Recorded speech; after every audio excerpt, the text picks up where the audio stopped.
Hi guys, welcome to Sukanya vlogs. ನೋಡಿ, ಇವತ್ತೊಂದು ಸೊಪ್ಪು ತೊಗೊಂಬಂದಿದ್ದೀನಿ. ಇದರ ಹೆಸರು ಬಂದು ದಂಟು ಸೊಪ್ಪು ಅಂತ. ನೋಡಿ, ಈ ಥರ ಇರುತ್ತೆ ಸೊಪ್ಪು. ಎಲ್ಲ ನೀಟಾಗಿ ಬಿಡಿಸಿ ತೊಳೆದು ಇಟ್ಕೊಂಡಿದ್ದೀನಿ. ಈ ಸೊಪ್ಪು ಸಾರು ಮಾಡೋದು ತೋರಿಸ್ತೀನಿ.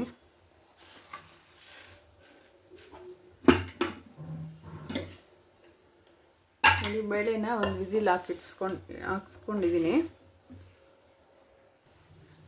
ಯಾವರೇ ಬೇಳೆ ಹಳೇದಾಗಿರೋದ್ರಿಂದ ಬೇಗ ಬೇಯಲ್ಲ, ಅದಕ್ಕೆ ಒಂದು ವಿಸಿಲ್ ಹಾಕಿ ಇಟ್ಕೊಂಡಿದ್ದೀನಿ. ಸೊಪ್ಪು ಬೇಗ ಬೆಂದ್ಬಿಡುತ್ತಲ್ವಾ, ಅದಕ್ಕೆ ಇವಾಗ ಸೊಪ್ಪು ಆ್ಯಡ್ ಮಾಡೋಣ.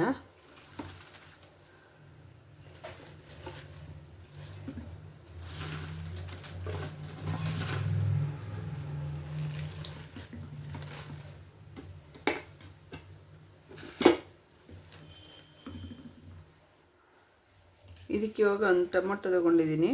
ಟೊಮೆಟೊ ಒಂದು, ನೋಡಿ, ಈರುಳ್ಳಿ ಬೆಳ್ಳುಳ್ಳಿ ಬಿಡಿಸಿಟ್ಕೊಂಡಿದ್ದೀನಿ. ಸಣ್ಣ ಈರುಳ್ಳಿ ಹಾಕ್ತಾಯಿದ್ದೀನಿ, ಚೆನ್ನಾಗಿರುತ್ತೆ ಈ ಸಾರಿಗೆ ಟೇಸ್ಟು. ಹಸಿಮೆಣ್ಸಿನ್ಕಾಯಿ ಹಾಕ್ತಾಯಿದ್ದೀನಿ. ನಮ್ಗೆ ಟೇಸ್ಟು ಎಷ್ಟು ಬೇಕೋ ಅಷ್ಟು ಹಾಕ್ಕೋಬೋದು.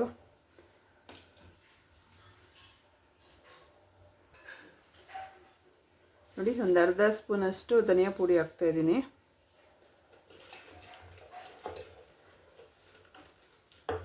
ಒಂದು ಅರ್ಧ ಸ್ಪೂನಷ್ಟು ಸಾಂಬಾರು ಪೌಡ್ರ್ ಹಾಕ್ತಾಯಿದ್ದೀನಿ. ಇದಕ್ಕೆಲ್ಲ ಇಷ್ಟೇ ಸಾಕು.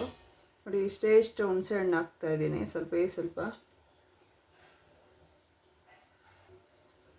ನೋಡಿ, ರುಚಿಗೆ ಎಷ್ಟು ಬೇಕೋ ಅಷ್ಟು ಉಪ್ಪು ಹಾಕ್ಕೊತಾ ಇದ್ದೀನಿ. ಇಷ್ಟು ಸಾಕು, ಸೊಪ್ಪು ಸಾರಿಗೆ ಜಾಸ್ತಿ ಹಾಕೋಷ್ಟಿರಲ್ಲ.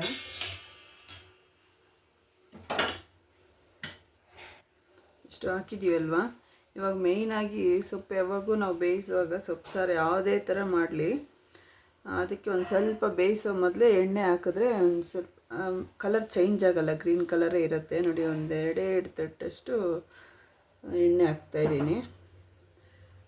ಕಲರ್ ಚೇಂಜ್ ಆಗೋಲ್ಲ, ಗ್ರೀನಾಗೇ ಇರುತ್ತೆ. ಇವಾಗ ನೀರು ಸ್ವಲ್ಪ ಆ್ಯಡ್ ಮಾಡ್ಕೊಳ್ಳೋಣ ಈ ಸಾರಿಗೆ.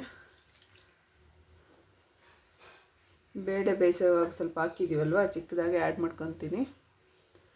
ಇದಿಷ್ಟು ಆಯಿತು. ಇದನ್ನು ಒಂದು ವಿಸಿಲ್ ಹಾಕ್ಸ್ಕೊಡೋಣ.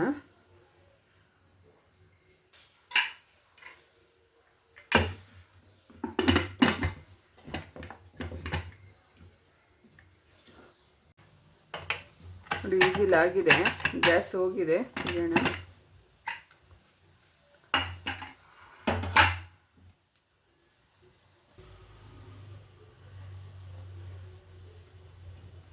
ಎಲ್ಲ ಬೆಂದಿದೆ ಕರೆಕ್ಟಾಗಿ.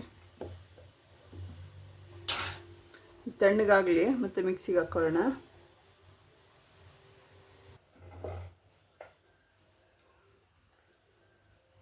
ಈ ಟೊಮೆಟೊ ಸಿಪ್ಪೆ ಎಲ್ಲ ತೆಗೆದುಬಿಡೋಣ.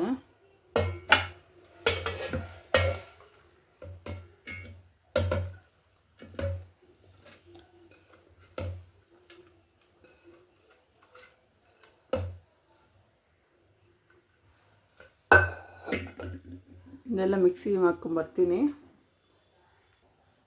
ನೋಡಿ, ಈ ಥರ ತುಂಬ ನುಣ್ಣಗೆ ಪೇಸ್ಟ್ ಮಾಡೋದು ಬೇಡ. ಈ ಥರ ಸ್ವಲ್ಪ ತರಿ ಇದ್ರೇ ಚೆನ್ನಾಗಿರುತ್ತೆ ಟೇಸ್ಟು.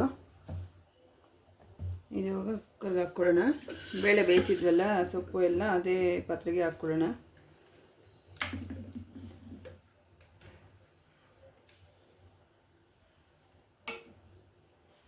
ಸೊಪ್ಪು ಬೆಂದಿರೋ ನೀರೇ ಇರುತ್ತಲ್ವ, ಅದನ್ನೇ ಮಿಕ್ಸ್ ಮಾಡ್ಕೊಳ್ಳೋಣ.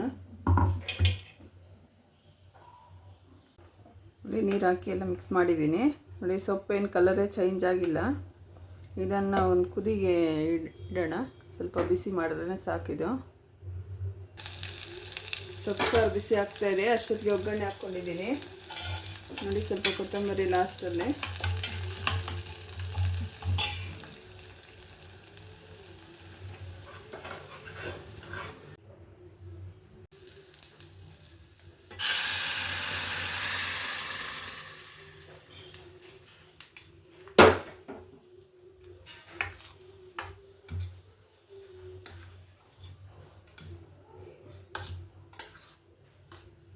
ನೋಡಿ, ಸೊಪ್ಪು ಸಾರು ರೆಡಿಯಾಗಿದೆ.